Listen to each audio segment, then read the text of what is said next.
안녕하세요. 원포인트 묵상의 김성 목사입니다. 네, 오늘 말씀은 마태복음 21장 23절로부터 32절까지의 말씀인데요. 저는 그 중에서 두 아들의 비유에 대한 부분들을 함께 나누기를 원합니다.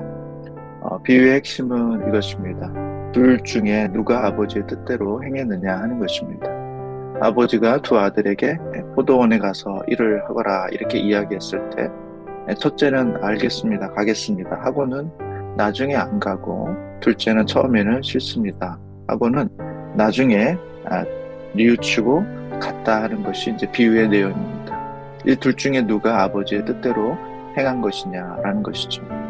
누가 보더라도 처음에 가겠다고 하고 안 간 아들보다는 처음에 안 가겠습니다. 라고 말했지만 나중에 뉘우치고 간 아들이 아버지의 뜻대로 행한 것이다. 이렇게 볼 수 있게 되는 것이죠. 이 비유에서 중요한 것은 처음에 가겠습니다. 처음에 싫습니다. 이게 중요한 게 아니라 나중에 결과적으로 그 말에 순종해서 갔느냐가 중요하다는 것입니다. 그래야 그것이 아버지의 뜻대로 행한다는 것이죠. 첫째 아들도 가겠습니다 하고 갔다면 문제가 없는 것이고, 둘째 아들도 내가 가지 않겠습니다, 싫습니다 이야기했지만 나중에 갔다면 그것도 결국은 아버지의 뜻대로 행한 것이다 라는 것입니다.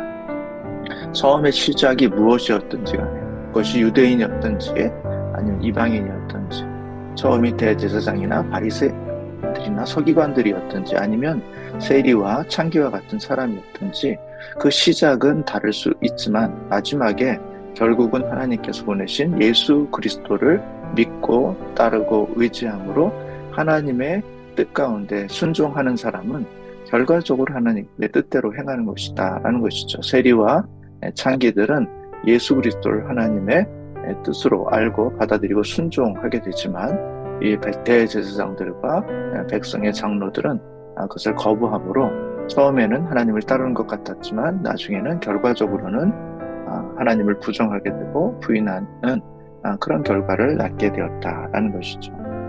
오늘 본문을 통해서 우리가 확인하게 되는 것은 우리의 시작은 다 다를 수 있습니다.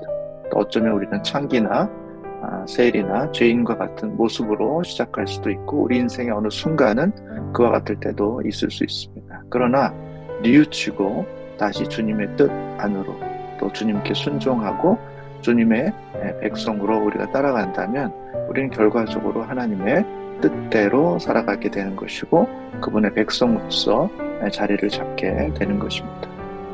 문제는 우리가 따른다고 하면서도 시작은 좋았지만 마지막에 불순종함으로 하나님의 뜻을 거스리게 되는 것, 그것이 우리의 가장 큰 문제가 된다는 사실을 오늘 본문을 통해서 우리 가운데 말씀해 주는 것이 아닌가라는 생각을 하게 됩니다.